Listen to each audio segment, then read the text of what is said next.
tá? Nós estamos, ó, iniciada a gravação, beleza, da 2.2, para que a gente tenha agora nesta continuidade da aula, mas separada em unidades.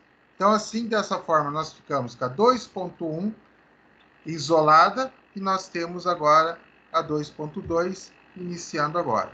Então, a ideia é que a gente feche essa aula hoje. Se der tempo, nós vamos para a 2.3, pelo menos dar uma olhada no começo. Mas vamos lá, vamos ver como é que rende a nossa aula.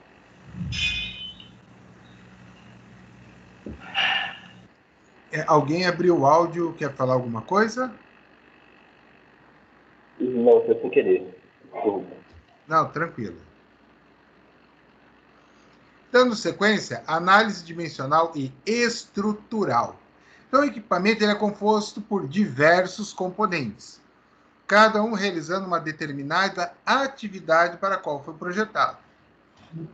Então, basta a gente pegar, por exemplo, a gente pode pensar no sistema básico de eixos e engrenagens. Sistema básico, mesmo um sistema básico de eixos e engrenagens, que a gente tenha lá 3, 4 eixos, 3, 4 engrenagens, já é um sistema composto e que a gente pode dizer de diversos componentes. Tá? As cargas atuando são evidentemente fundamentais para esse dimensionamento. As cargas em geral serão, como eu falei anteriormente, axial, o cisalhamento, a torção e a flexão. Tá? Mas nós temos que analisar o quê? Nós já vimos isso lá na resistência dos materiais.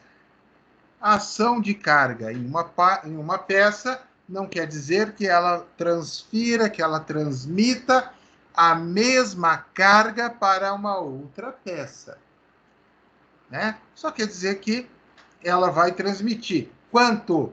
Tem que calcular, depende da geometria da peça, principalmente. Então, diante de tantas possibilidades, a gente precisa entender o quê?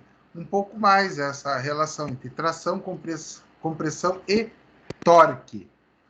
Então, aqui a gente faz basicamente uma revisão dos conceitos clássicos da nossa resistência dos materiais e coisas que vocês viram no passado.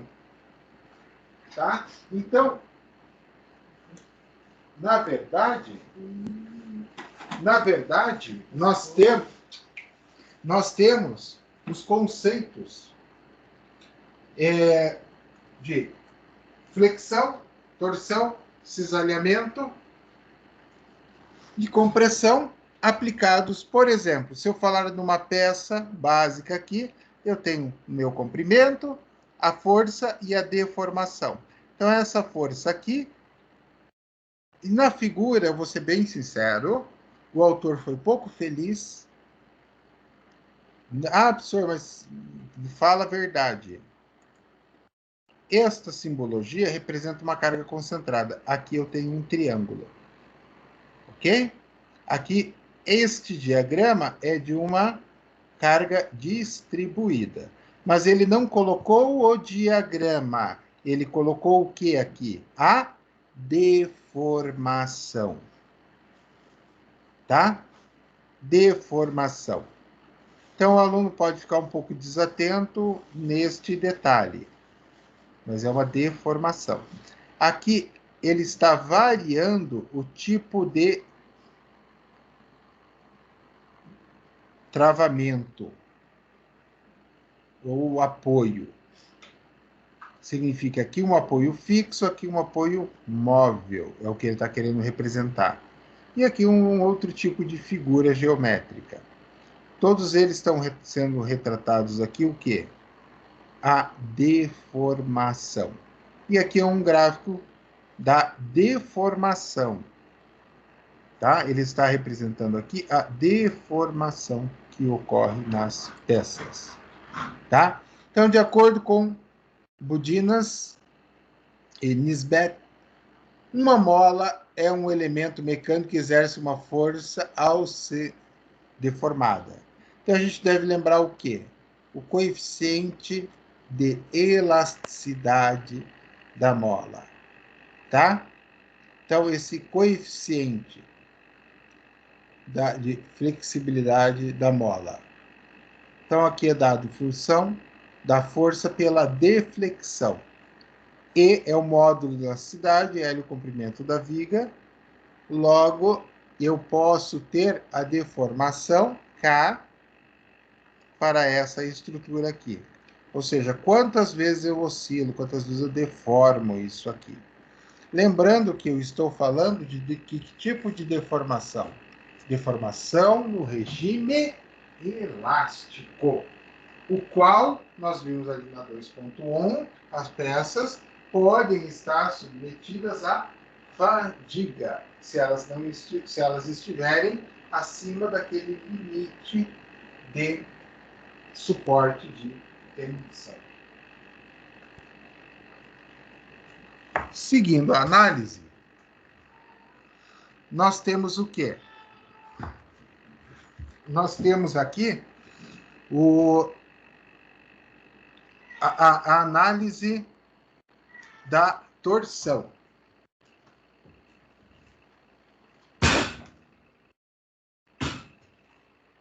Nós temos aqui a torção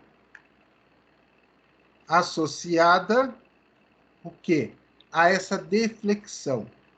Como assim? Voltando na barra para tentar entender melhor. Ao fletir, ela está torcendo. Então, aqui ela abre o quê? Ângulos de torção. Tá? Então, essa torção é representada aqui e aqui, nas barras. Essa é a ideia.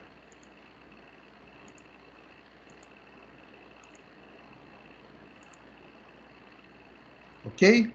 Então, essa torção dada em radianos nem poderia ser diferente, porque ela é uma abertura de ângulo. Ela é dada por essa expressão. Certo? Onde a gente tem a torção, o comprimento e os módulos da nossa peça.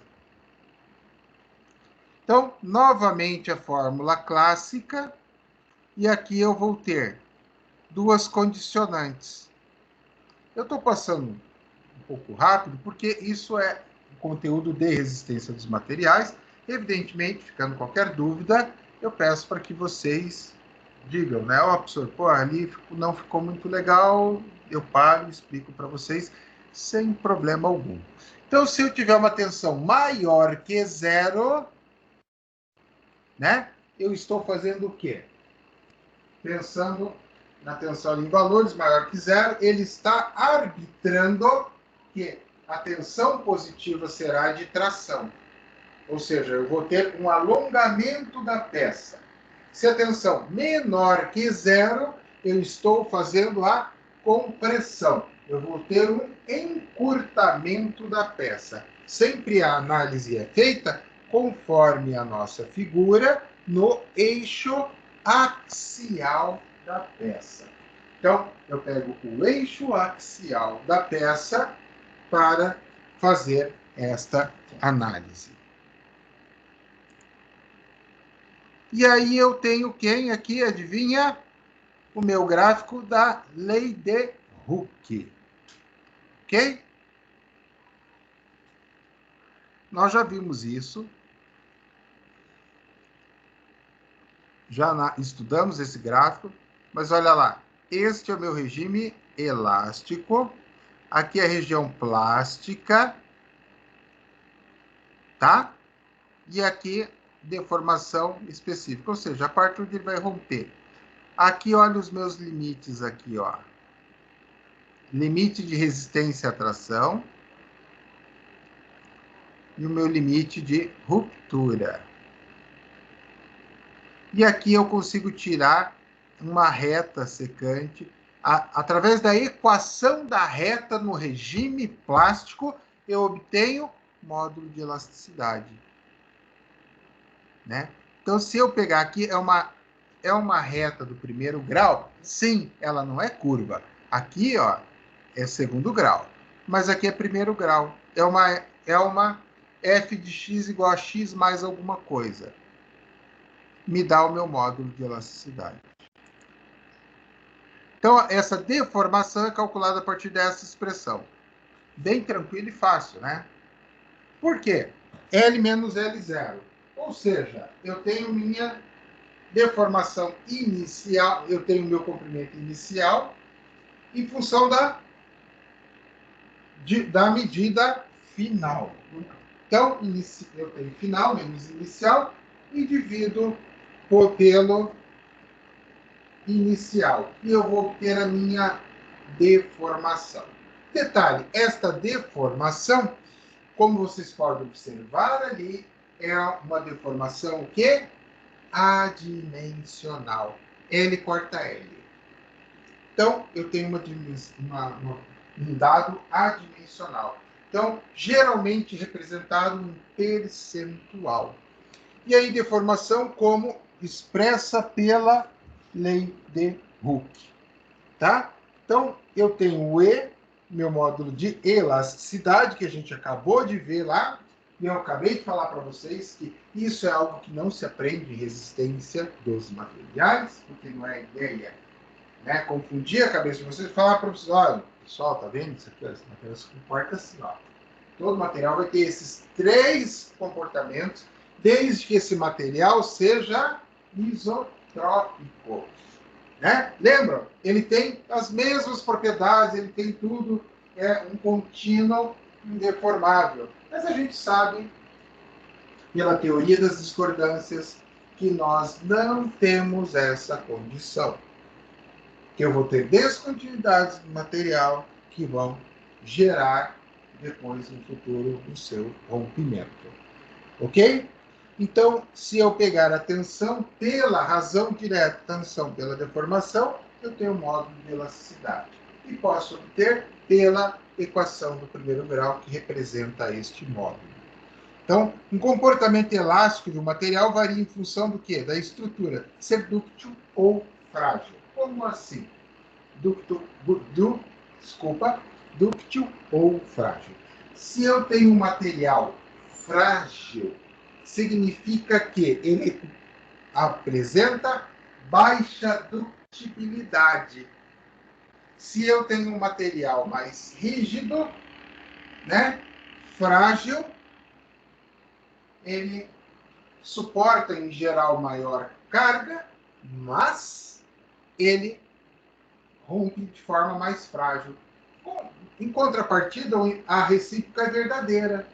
Se o meu material for um material, digamos assim, mais dúctil, né? Ou seja, ele tem uma elasticidade maior, em geral ele é menos resistente. Isso aí a gente brinca com isso aonde?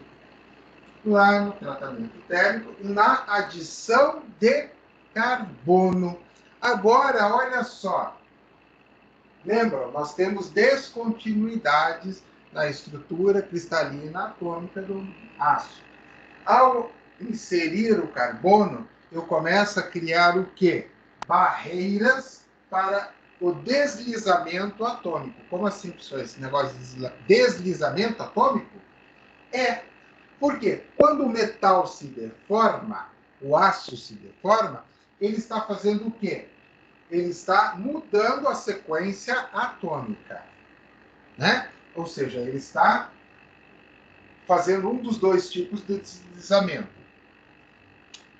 que pode ser em cunha, né? Ou seja, em ângulo de 45 graus na estrutura atômica, mas vocês sabem que ele também poderá fazer esse deslizamento em relação ao plano atômico, tá? Então, eu posso fazer em cunha e hélice, ou parafuso, tanto faz. Dentro disto, da movimentação atômica dentro do metal, eu adiciono carbono. Quanto maior o o teor de carbono, maior a resistência do aço. Mas, repare, ao aumentar a resistência do aço, ao bloquear esse deslizamento interatômico, eu estou fazendo o quê? Automaticamente, eu enrijeço a estrutura. Ao passo que, se eu coloco pouco carbono, eu deixo a estrutura mais dúctil. Isso ficou claro, pessoal?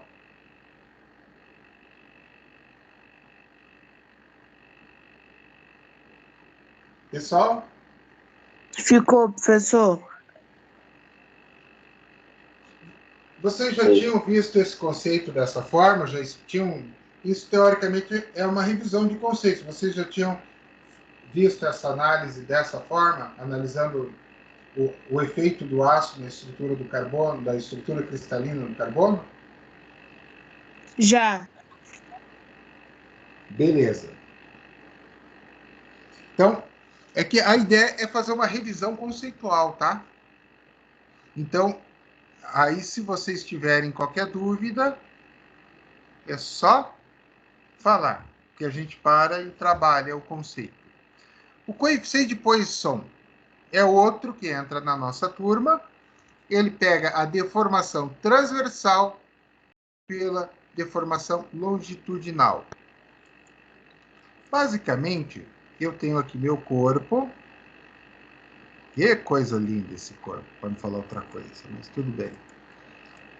Esse aqui eu vou apagar e vou fazer outro, esse ficou muito feio.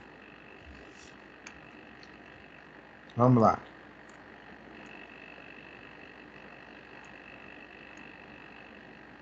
Esse ficou menos feio, mas ainda continua feio. Mas tá bom. Então, assim, eu aplico uma carga. Digamos que seja uma carga de tração.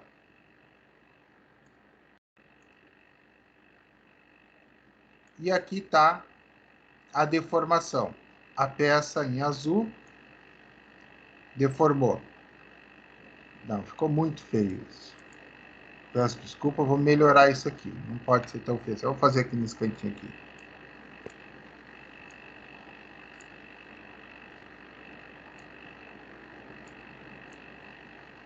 Aqui tá melhorzinho. Aí eu pego e tem uma deformação.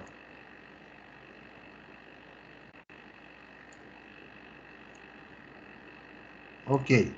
O que aconteceu? Deformação o quê? Longitudinal. Tá? E aqui eu tenho a deformação transversal. Basicamente, Poisson é uma relação entre essas duas deformações.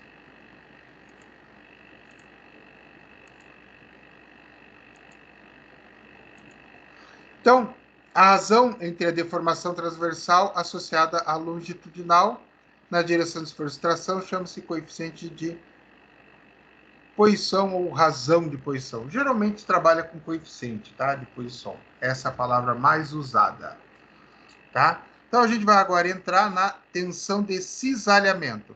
Mas vamos fazer um intervalo agora.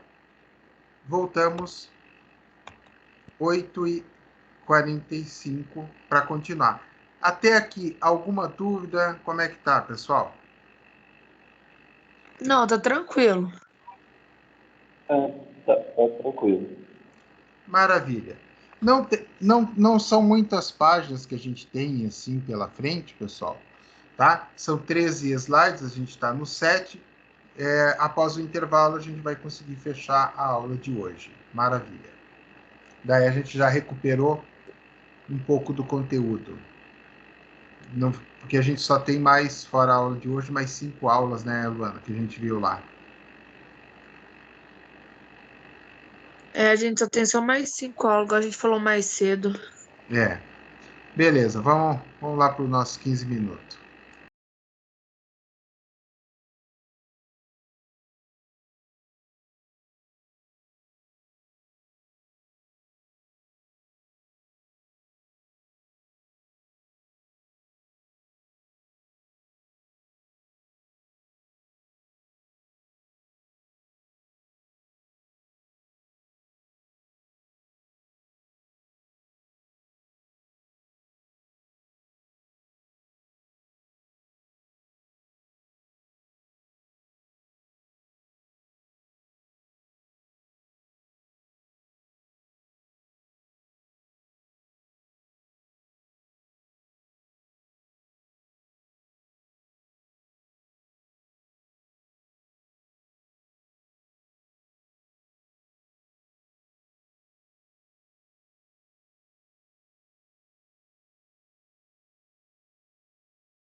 pessoal. Bom, pessoal, vamos voltar então para finalizar a nossa seção 2.2. Tá? Então, nós temos a tensão de cisalhamento. Então, ela pode ocorrer, como eu falei lá no início, são vários componentes. São vários componentes, certo? Então, aqui representado as peças, eu posso ter essas peças vibrando, pode romper aqui, pode cisalhar essa outra peça, enfim. A ideia do cisalhamento é o quê? Ele tem de cortar o elemento de uma força, se for uma força além do previsto em projeto, ok? Então, se a gente observar na figura aqui, eu tenho a tensão e a ideia é que isso aqui ocorra em ângulo de 45 graus, tá? E ocorra esse rompimento. No cisalhamento, basicamente, nós temos o quê? Nós temos um conceito bem interessante da engenharia, que são... Eu tenho um... Eita, que... Olha, eu apanho desse negócio para desenhar.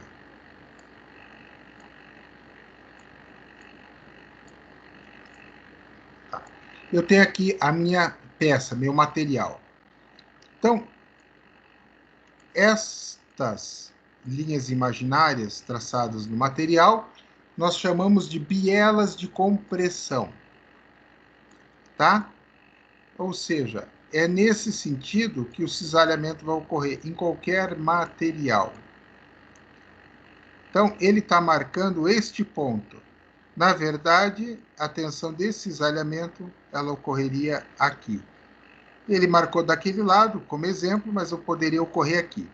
Então, se a gente olhar esta peça aqui, ó, essa parte da seção, ela foi projetada para justamente atenuar a concentração de tensões e reduzir o esforço de cisalhamento. Essa é a ideia, basicamente, do cisalhamento. Tá? Então, a partir do momento que nós temos isto em mente, tá? Então, o dimensionamento, a seleção dos materiais, o dimensionamento e a seleção dos materiais, nós vamos ter lá os materiais dentro da engenharia classificados como metais e suas ligas, né? Onde entra todo mundo, aço, ferro, cobre, alumínio, titânio, e nós vamos ter os não metais, como vidro, borracha, plástico. Então, o ponto crítico de cada componente vai depender do quê? Das razões de suporte de carga de cada material. Aqui é o que pega. Basicamente, aqui é uma análise daquilo que a gente já aprendeu no passado, né? De módulo de Young, módulo de elasticidade, que vai me dar o quê? Lembra? Acabamos de ver, módulo de elasticidade antes do intervalo, ele relaciona tensão por deformação. Então, quanto o material suporta? Então, eu vou ter um comportamento, por exemplo, você pega a borracha. A borracha é um material que vai ter um grau de flexibilidade muito maior, de elasticidade muito maior que uma liga metálica. Ah, beleza. Mas, em contrapartida, a liga metálica vai ter uma resistência muito superior do que a borracha. Então, moral da história, você vai ter dois grupos característicos materiais. não metais e não metais. Todos eles estarão submetidos às mesmas regras, tá? Aonde você vai analisar esses componentes para ver essa combinação, aonde você vai utilizar as peças ou não. Tá? Então, se a gente pensar, por exemplo, ele dá até um exemplo na apostila, o dimensionamento de atuadores lineares e rotativos para a especificação de catálogos comerciais de fabricantes e revendedores é feito a partir de uma análise do quê? Esforços envolvidos, amplitude de deslocamentos e tipo de montagem, tá? Então aqui está um atuador pneumático. Então aqui eu tenho entrada de ar, eu tenho vedação, eu tenho o êmbolo, né? O êmbolo pneumático, os elementos de fixação, aqui os elementos de fixação, a camisa, a carcaça da estrutura, a mola, representada aqui no corte, a tampa frontal e uma haste de aço especial. Então, o que acontece? Neste conjunto de materiais, eu tenho o quê? Eu tenho que analisar as propriedades de cada um dos materiais envolvidos. Então, por exemplo, eu vou ter uma vedação com borracha. Um exemplo bem básico. Uma vedação composta por borracha. Agora, eu tenho que analisar se esta borracha ela vai ter o quê? A função dela será o quê? Suportar os estresses, a tensão, mas não necessariamente ela precisa ser que nem essas hastes de fixação aqui, né? Ou seja, eu não vou ter um esforço dinâmico, porque essa peça está em movimento, naquela parte fixada ali, naquela liga metálica.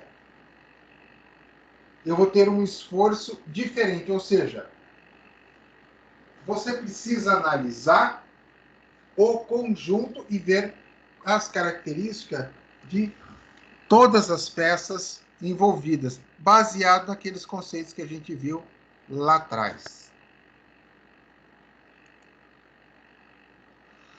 Então, de acordo com Fialho, para dimensionar um atuador é necessário identificar as cargas às quais os dispositivos está sujeito. Então, o diâmetro, dp, é determinado em função do quê? Da força de avanço, que é a força do projeto, da FP. Então, ela é função direta da FP e da pressão de trabalho, essa força dividido pela pressão de trabalho. Então, esse diâmetro se refere ao diâmetro interno do cilindro, que é obtido da equação da área do pistão. Então, se a gente for ver aqui, nós temos uma relação direta entre a força e a área. Novamente. Então, dp, o diâmetro mínimo aceitável do pistão, vai ser a força do projeto, J, que é uma força de correção. Na verdade, este J aqui, na verdade, deveria ser este cara aqui, tá? E a pressão de trabalho. Da onde que vem aquele cara ali? Daqui, ó, fator de correção.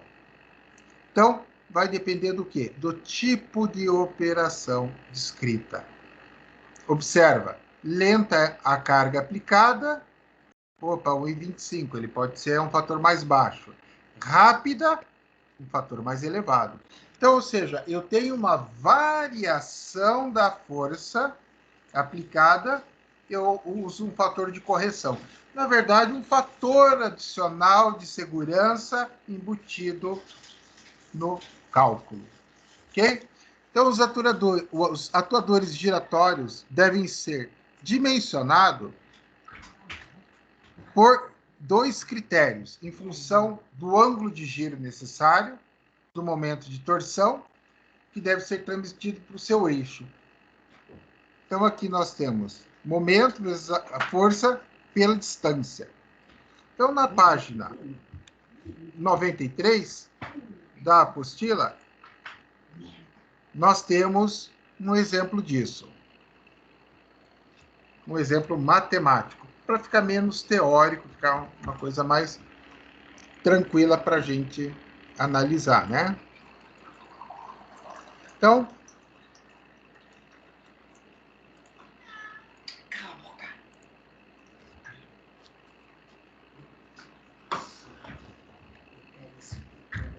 vamos lá. Carreguei aqui a tela. Os engenheiros, projetistas e cientistas estão continuamente desenvolvendo novos processos materiais e projetos que podem ser utilizados nos mais variados tipos de máquinas e equipamentos. Para as impressoras 3D que serão fornecidas, vamos fazer o cálculo para um dos parafusos que suportam as estruturas dessa máquina. É necessário calcular o diâmetro mínimo necessário para que esse parafuso, quando fixado, não exceda a tensão normal máxima e assim não gere deformação nos entalhes de fixação. Então, é dado a força e é dado para nós a tensão. Então, o primeiro passo, a gente vai fazer o quê? Se eu tenho força e tensão, eu vou trabalhar o quê? Eu preciso área mínima, né? Lembra? Equação principal, como eu já falei para vocês. Então, para resolver a área mínima, eu uso aqui, ó, 60 kilonewtons, que é a força aqui, ó, que foi dada. Só que eu transformo para newton, então vira 60.000. A área, eu tenho que ter newton por metro, né, para chegar no resultado da área. Eu tenho aqui newton por metro, então eu pego 0,3 MPa, 10 na sexta, newton por metro. Opa, newton com newton, cortou aqui, eu consigo chegar em 0,2 centímetro quadrado. Para calcular a área, se eu sei calcular o raio, né, para chegar no diâmetro, consequentemente, eu vou utilizar a fórmula da área, isolo o raio, multiplico o raio por 2. Cheguei no meu diâmetro mínimo. Em função do quê? Relação direta entre força e tensão, chegamos no diâmetro. Então, desta maneira, o parafuso para ser utilizado terá que ser de diâmetro igual a 7,86 milímetros. Neste caso, pessoal, chegamos no basicamente simples, usando aquela equação fundamental, como a gente já aprendeu. Então, o que acontece? Dentro dessa lógica, eu tenho lá esse 7,86. Provavelmente eu não vou ter um parafuso com esse diâmetro. Então, nós usamos o quê? Catálogos, tabelas industriais, onde eu vou ter um parafuso, por exemplo, de 8 milímetros. Tá? Então, sempre acima, você vai arredondar. Então, eu vou fazer o projeto especificando parafusos de 8 milímetros. Por quê? É ilógico você pensar, imagine que o exato é 7,86. Beleza. Eu vou trabalhar com 7,86. Eu não vou conseguir essa precisão para trabalhar e não vou achar esse parafuso. Talvez o 8 milímetros, eu acredito que sim, mas talvez até a gente tenha que optar por um pouco maior por disponibilidade do mercado. Então, é mais ou menos esse critério de dimensionamento. Ele funciona desta forma. O exemplo é bem tranquilo, mas ficou claro, pessoal? Ficou, professor. Essa aula 2.2, eu sabia que era uma aula rápida, tranquila, porque ela basicamente faz uma revisão dos conceitos fundamentais da nossa resistência dos materiais. Ela pega aquilo que a gente aprendeu lá na resistência dos materiais e dar uma revisada para trazer mais para frente, né, como a unidade, eu já expliquei isso para vocês, a unidade 3 e a unidade 4, ela traz cálculo. Né? Então, na verdade, a ideia é o quê? É conceituação teórica para isso. Essa 2 serve para isso.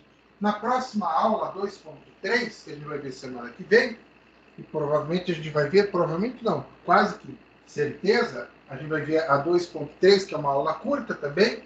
Vamos falar sobre prototipagem, e na sequência já nós vamos pegar a parte da 3.1, já começar a ver pelo menos o início da 3.1. Eu acredito que a aula inteira a gente consiga ver, porque a 2.3 ela é curta, relativo a essa outra parte, né, de dimensionamento. Ou seja, aquilo que a gente fundamentou na unidade 1, que era muito mais voltado ao gerenciamento do projeto. Na 2, a gente faz revisões conceituais importantes, né, análise de falhas e fadigas. Depois a gente revisa conceitos da resistência dos materiais. E na 3 a gente fala sobre prototipagem, na 2.3. A partir da 3 a gente inicia todo um processo de cálculo. Basicamente é isso aqui que a gente está vendo.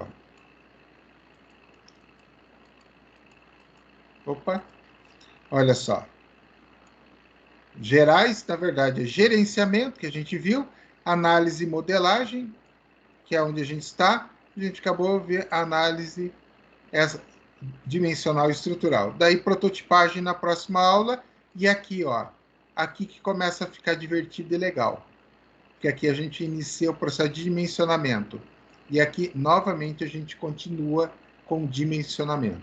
Então, essa aula é uma aula curta, uma aula rápida. Esta aqui, que é a parte de dimensionamento, a gente já envolve potência, torque, ângulo de rotação, e já vai falar, vai ter mais cálculos, já começa com bastante coisa de cálculo, e assim segue o baile. Temos essa aqui, na elementos de ligação, mesma coisa, a gente faz toda uma análise e cálculos na sequência. Pessoal, vocês ficaram com alguma dúvida?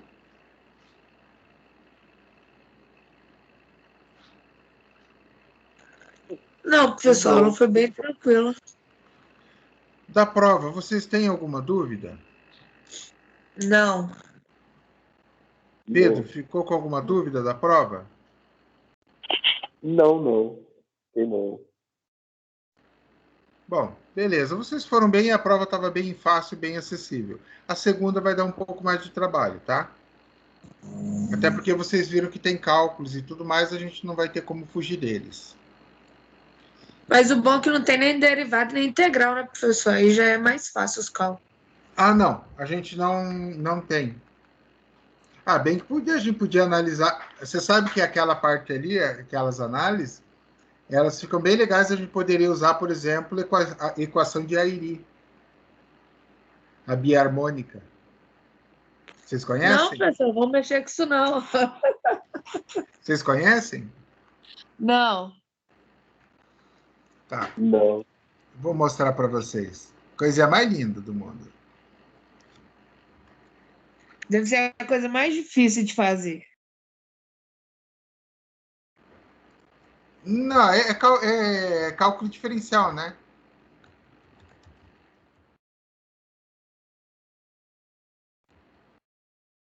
Ah, eu ia pegar pela internet. Vou dar aqui, eu vou pegar aqui, ó. Eu tenho nas minhas disciplinas que eu cursei.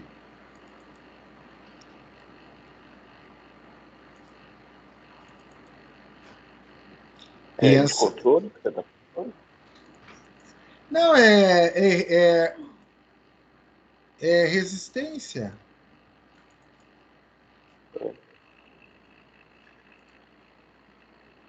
É resistência, não é.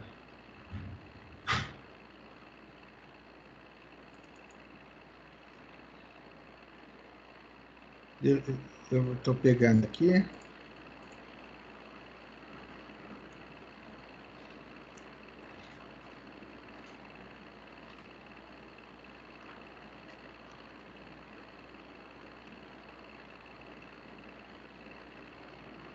Ó, vou mostrar para vocês. É resistência.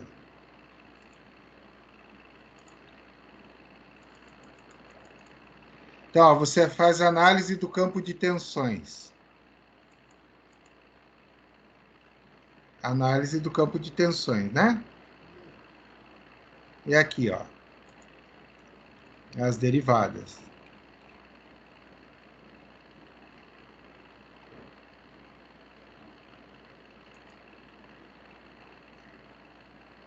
Ó, mas ainda estão... Aqui a parte... Só para mostrar para vocês, ó.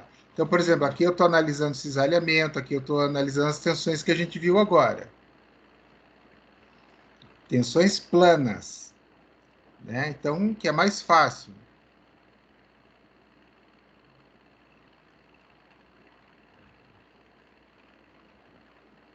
Pensa na professora maligna que eu fiz. Ela era gente boa, mas pensa num bichinho com a mão pesada. Deixa eu mostrar aqui, tem a outra parte aqui da... Eu quero mostrar para vocês as tensões, a biharmônica.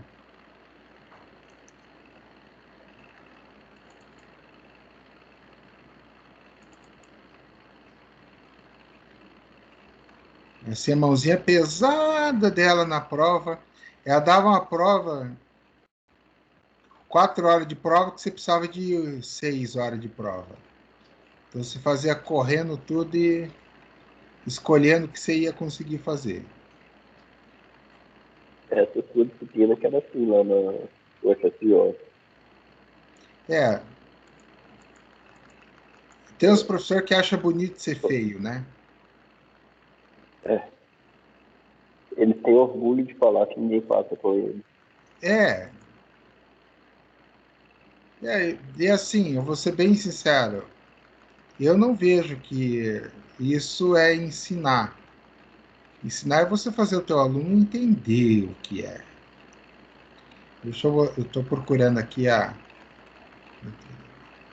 onde é que está a biharmônica para mostrar para vocês. Se vocês forem avançar os estudos, vocês vão fatalmente cair nela.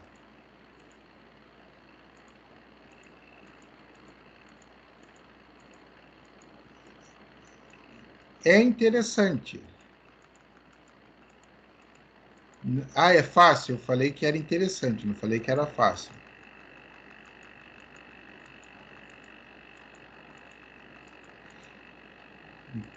Deve estar aqui. Eu fiz em 2019, mas eu fiz assim, eu poderia não ter pego essa disciplina, mas eu fiz porque eu queria fazer. Ah, aqui, ó. Achei.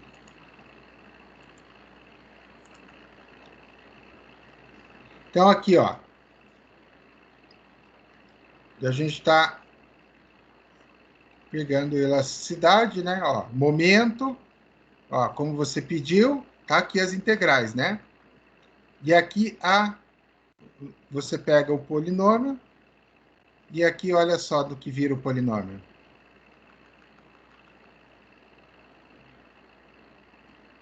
E aí aqui você tem para um x qualquer, tá, um y qualquer, análise plana, tá? Isso vai para o 3D, ó. Eu estou analisando as forças de tensão aqui, ó. Somatório das forças de tensão. Olha só. Olha o polinômio. Ó, derivada na quarta. Não, pior é assim. Ninguém merece, né? Eu me formei, pô, em 2000. Já fazia anos que eu não via derivada, que dirá derivada na quarta. E é integral com cálculo. Mas tem dessa da resolução computacional, não? Ah, tem resolução computacional? Tem. Mas você acha que ela. Ó, o EDP, lembram? Equações Sim. parciais, ó, EDP. Olha só.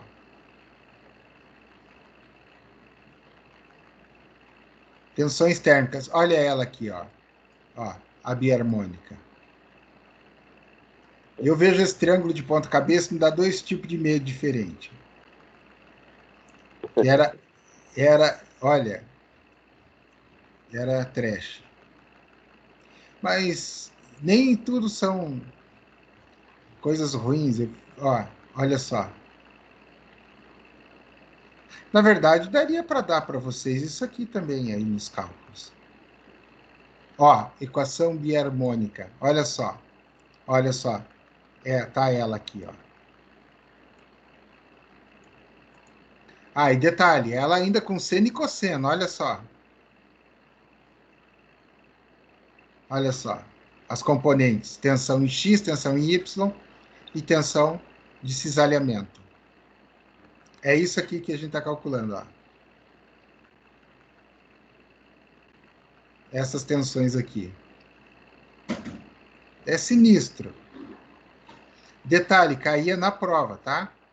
Ó, diferencial.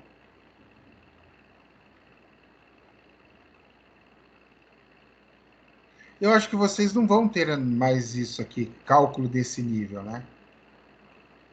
Ó, como calcular isso aqui? Ah, legal. Você tem aí estas aqui. Ou seja, a maldade aumenta. Adivinha o que caía na prova? Só a coisa peluda, né? As fácil não caía. Então, é divertido. Né? Depois que você já fez a matéria. Mas quando eu fiz a matéria, pessoal, vou ser bem sério. Ó, olha só as equações de deformação. Aquela mesma deformação que a gente viu. Olha o que a gente viu aqui. Lei de Hooke. Olha o tipo da maldade que dá para fazer com a lei de Hooke. E as tensões de cisalhamento, ó. E a tensão normal. É de mestrado? Oi? É do mestrado essa matéria? Doutorado. Doutorado, ah, sim. Faz parte. Mas eu fiz outra. Teve uma outra que eu fiz que eu gostei mais. A que eu mais gostei foi a dinâmica das estruturas. Lembra aquela equação que você já deve ter visto? M igual a K vezes V, a constante da mola. Sim. Cargas dinâmicas. Essa era mais divertida. Em termos dessa outra aí, olha, foi só sofrimento. Né? Mas tive uma boa base dessa parte aí. Bom, pessoal, então ficamos por aqui. Boa noite e aula que vem a gente dá sequência na 2.3. Professor, boa noite. Com Deus. Amém. Vocês também. Amém.